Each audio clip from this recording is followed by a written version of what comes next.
皆さんこんにちは。カレンゲームラボのカレンです。最近のモバイルゲームはかなりガチのゲームになっていて、隙間時間や軽く遊べる内容のものが少なくなってきておりますが、ちょっとした時間にやりごたえのあるゲームを求めている、そんな方に朗報です。今回はあのブラウンダストの IP をモチーフとした新作ドラマチックパズル RPG 魔石騎士団を紹介したいと思います。紹介する内容はこちら。魔石騎士団の概要、バトルについて、育成について、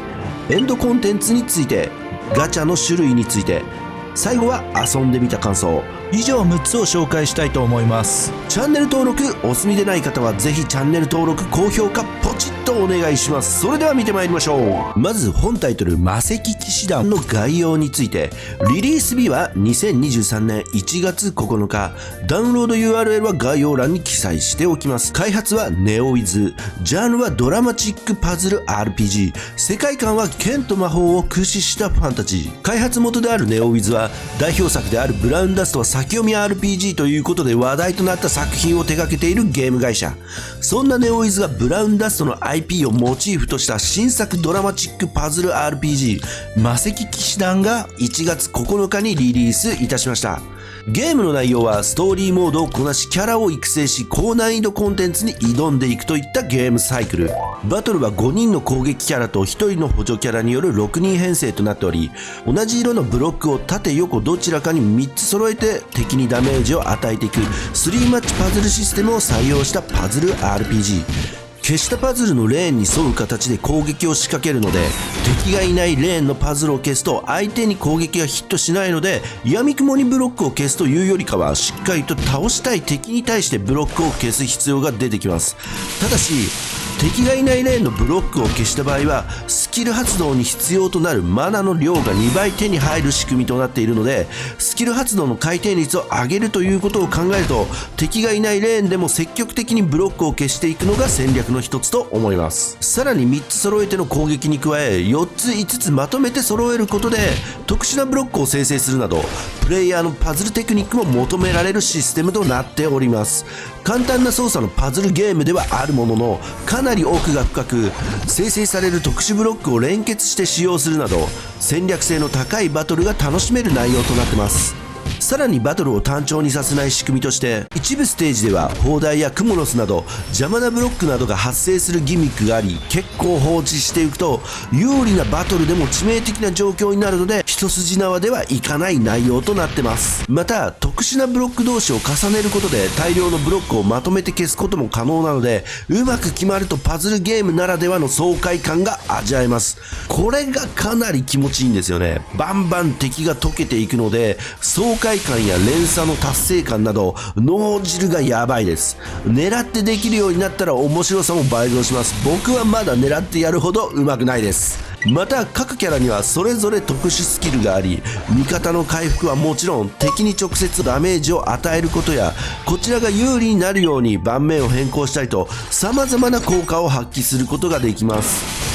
遊んでみた感じ、補助スキルが結構面白いっていうのと、 RPG というだけあってタンク系のキャラは一定時間敵の攻撃を一手に受けるヘイトを取るようなスキルもあるので、パズルを消すだけではなくこういったスキルも考えながら使うので奥深さのあるゲームとなっております。あと敵に攻撃が当たりにくかった時なんかもスキルで直接攻撃ができるので便利ですね。スキルの発動タイミングを考慮することで結構有利な状況を作ることが可能なので、戦略の幅が広がってくると思いました。通常の戦闘ではほとんど意識しなくても攻略していくことは可能なんですが、高難易度コンテンツである降臨戦や PVP のアリーナではスキルの相性や組み合わせなどがかなり重要になってくると思います。バトルにおいて注意しないといけないのは、ブロックの色とキャラの属性が連動しているので、パーティー内に消したブロックと同じ属性のキャラがいない場合は1ポイントしかダメージを与えることができないので、バランスの良い編成も考える必要も出てきます。育成は大きくキャラ、武器、スキルの3つがあり、どれもレベルアップや限界突破など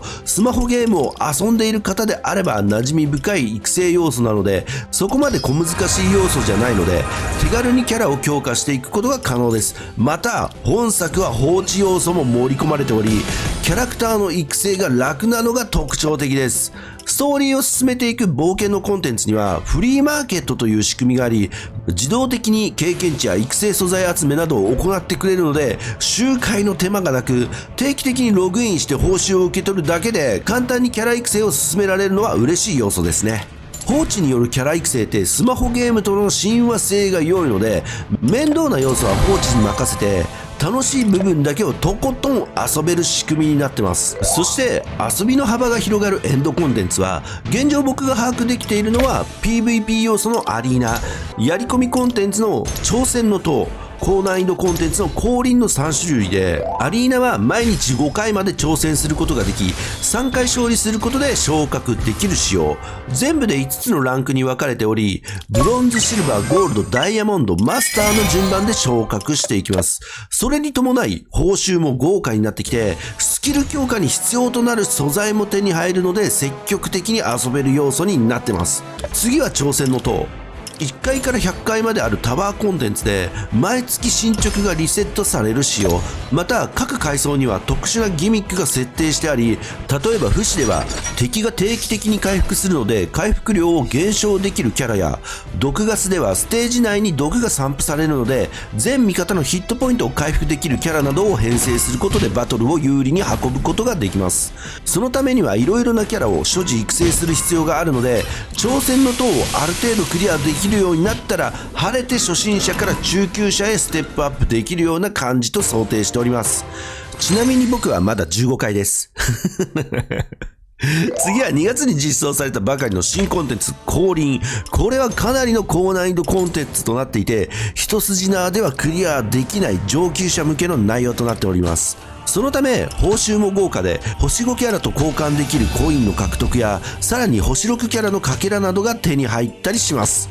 降臨戦はボスが5体いて、全てのボスを倒すことで大ボスが登場するといった内容。降臨開催から5日間は準備期間でミッションが発生し、さらに準備期間終了後約30日間降臨ボスを挑むことができます。なのでその間に全ボスを討伐し報酬獲得を目指すといった感じ。ただかなり難易度が高いので、しっかりといろいろなキャラを育成し挑戦しないとクリアすることはできないです。ちなみにストーリー6の20をクリアすることでコンテンツが解放され、その時点で挑んでみたんですが、全員ワンパンで倒されました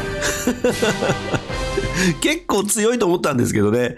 戦力がそもそも足りないよっていう状況でやったんで当然ではあるんですが、今の実力を知る良い機会になりました。次は絶対にクリアしていきたいと思います。どのエンドコンテンツもシンプルではあるのですが、ユーザーを飽きさせない仕組みとなっているのがまた良いですよね。さらにお手軽育成や簡単操作のパズルなので時間を忘れてプレイしちゃってたりします。続いてはみんな大好きガチャについて。ガチャは4種類実装されていて、騎士契約、星座占い、特別契約、流浪の扉となってます。騎士契約はキャラガチャ、直接バトルに参加するキャラが輩出されます。確率はこんな感じ。星5は 3.6%、星4は 24%、星3は 71.4%、星2は 0.5%、星1 0.5% となっております。星座占いガチャはバトルを支援してくれる補助キャラが輩出されるガチャで、なんとこれは闇鍋式となっております。ちょっと仕組みが面白く、欲しい補助キャラを選択することで、